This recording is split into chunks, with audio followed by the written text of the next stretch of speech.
Hello again, everybody, and welcome to The Last Word.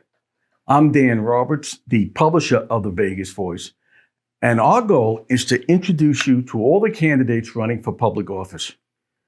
Today, we are very lucky to have Nohra, who is running for Nevada governor. Thank you so much for being here. You're welcome.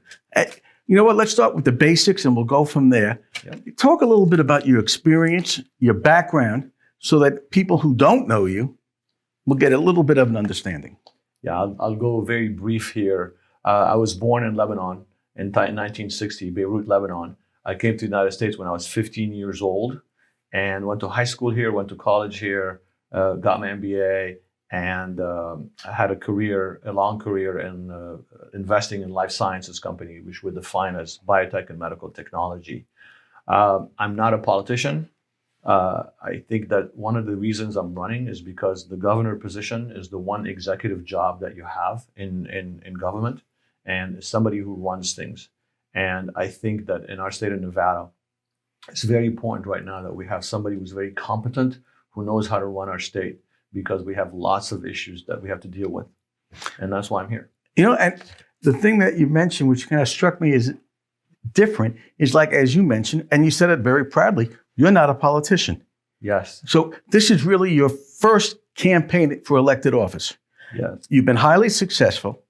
So my question to you, which I'm asking everybody, is why in God's name would you throw your hat in the ring in this type of political climate? For exactly the reasons that people would expect, which is that first and foremost, this is the time for people to step up and help our country go through what are pretty rough times. The second thing is, I think, for me, in the Bible, Luke 12:48 says, "To whom much is given, much is expected," and I really believe that that's the case here as well. And I think that we need problem solvers. We need people that are competent at leadership positions today more than ever. And assuming you become governor, what's your vision? What do you want people to know about you that if you get elected, this is what I'm going to work on? Gosh, there are so many things that need to be worked on. I will start by, there are basic issues in society today that we have to deal with, and I would come to those. And by the way, everything I'm mentioning, it's not by order right now. So first one is governance. We need to be a well-run state. We are not a well-run state. We are not doing for our constituents what we should be doing. So I want you to imagine a state government where the top position, which is me, the governor, has a customer service mentality.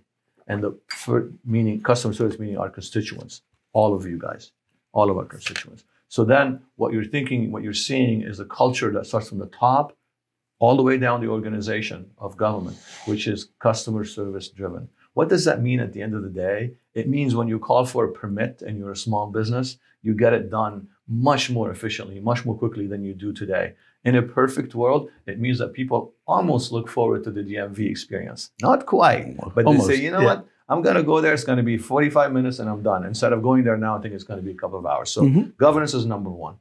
But then, of course, as you all know, we have so many issues in our state. Education is on the top of the list. It's something that I feel is very, very important. And we're going to try to solve that problem. Now, politicians talk about solving problems. I solve problems. My whole career, I've solved very complex problems. That's one. I think economic expansion. What do we do about our economy? Diversification.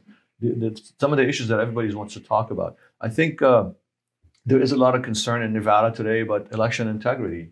What are we going to do about that? It needs something that also needs to be taken to take a look at. So when you look at all these things, you put them together. I was a life sciences investor, so I understand COVID really, really well. There's something I'm calling the post-COVID hangover, which has nothing to do with COVID itself, but it has to do with what happened to our society because of Governor Sisolak's the way he managed the state during. We got increase in domestic abuse. We have children that are behind in learning. That's the post-COVID hangover. That's something we're going to have to be working on because that's going to be a real problem. And what you're saying makes a lot of sense. I'll tell you that right now. But if you're in the private sector and you're the CEO, you're the guy in charge, you tell your employees, this is what's going to happen and we're going to do it my way or you're out of here. As governor, it's a lot different between a bureaucracy, between Democrats, Republicans that may not agree with you. How do you feel about working with other people, especially if they don't agree with you, and when you cannot say to them, maybe you didn't understand what I said. This is what we're doing. Do you believe in compromise? So just so you know, the great thing about my background is when you're a venture capitalist like what I have been, you have managed a venture capital partnership, which usually in my case consisted of 10 partners who thought they were smarter than everybody in the world. Mm-hmm. So you have to actually be the person who makes sure the cats are herded and move the right direction. Yeah. Kind of reminds me a little bit of Congress, right? Positively. So I know how to do that with people who think they're the smartest people in the room. They all are, by the way. Every Nevada senator, every Nevada assembly person, they all believe the same thing. I know how to cajole. I know how to nudge. Yep. I know how to push. I know how to get mad. The one question. The second question was about the bureaucracy. I'm going to come from a totally different perspective on this. I think, first of all, when it comes to the leadership positions of the departments that report to me, I've done my research. If people don't do the job, I can fire them.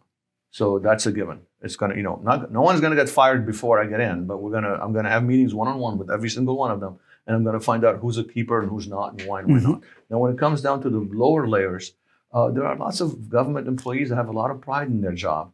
And if your governor cares enough about you that when you do a good job, they tell you about it and they make you feel better about yourself, that's how I'm going to be working with the bureaucracy. I'm going to make the bureaucracy feel good about what they do. I'm going to make them feel that their job is really important and the boss notices and cares. And the people notice and care. And I will be the first one to come in and tell Susie in the construction department that she just did a permit in 6 hours instead of 3 days. And I'm going to give her a token of appreciation from me, and I'm going to encourage the small businesses out there to maybe say something too. Why not? Let's be in a positive attitude here. Too much negativity everywhere you look. The polarization. Let's not do this. Let's try something different. And by the way, I can be tough when I have to. Of course I have to be. In my life, I had to be tough in so many different ways. So we're going to do both. And carrot, stick. That's one way of doing it. For our readers, again, we're seniors, 50 and over. What can you tell them to say, listen, if you elect me as governor, let me tell you what I will do for you, or let me tell you what I can help you with? Well, the first thing that I think is so important for your readers is I watch what's happening in our country today. First, they are amazingly proud Americans. And I want them to continue to be proud of their country and to be proud of their civil servants. That'll be me.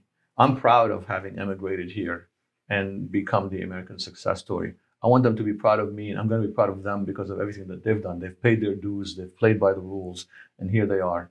Very, very important. We appreciate that. The second thing is they have children and grandchildren, and they want to make sure their children and grandchildren have a positive outlook going forward and the same love of their country that they do. That's also very important for me. And then when it comes to some of the big policies, I know the biggest, they're probably mostly on fixed income, and the biggest problem is inflation. Inflation kills people with fixed income. And as much as I can, as a political figure, we've got to fight that. Whether it's supply chain issues that we fix in our state, because I think our state has that potential, or any policies, or when I get together with our politicians in DC and say, hey folks, we got to fix this inflation issue because it's hurting my constituent, in your case, your readers, the most. And you mentioned children, grandchildren, and it's been reported, you can talk about this for a minute or so, about how you are going, I think, above and beyond in terms of the education initiative. You know about that, so why don't you tell the viewers exactly what do you have in mind? And again, you've done something about it. Give credit where credit is due. Thank you. I appreciate that. I made a personal contribution to seed the initiative that Aaron Phillips is running. 2 reasons. A, because education is so important for us in so many aspects. And when I saw what they were trying to do, which is free up our children to be able to attend any school they would like, that their parents want them to do, to have money mostly flow into them, the kids, rather than the system, choice. I saw this, and then I met Aaron, who, my whole life I invest in very smart entrepreneurs. That's what I do. Well, Aaron had that trait. She had the hunger and the intelligence and the style. So of course I put my money where my mouth was. That's what you do in life. You don't just talk about it. It's unfortunate that politicians only talk, but people like me, we do. Doing is much more powerful than talking, and that's why I did this and I seeded this initiative, and we're going to be helping them as much as we can as we move along here, because this is very important to everybody in Nevada. In the minute or so that we have left, if people want more information about you, your campaign, the initiative, anything, how do they get the information? We have a very good website. It's called Nohra, Nohra, fornv.com. All the information is in there. We keep it updated. We stay in touch with our constituents as more and more people are coming to the movement here that we're starting. We're staying in touch with them. We explain to them what's going on. So far, I've been able to respond to every small donation that I get. That's great. Especially if you're retired.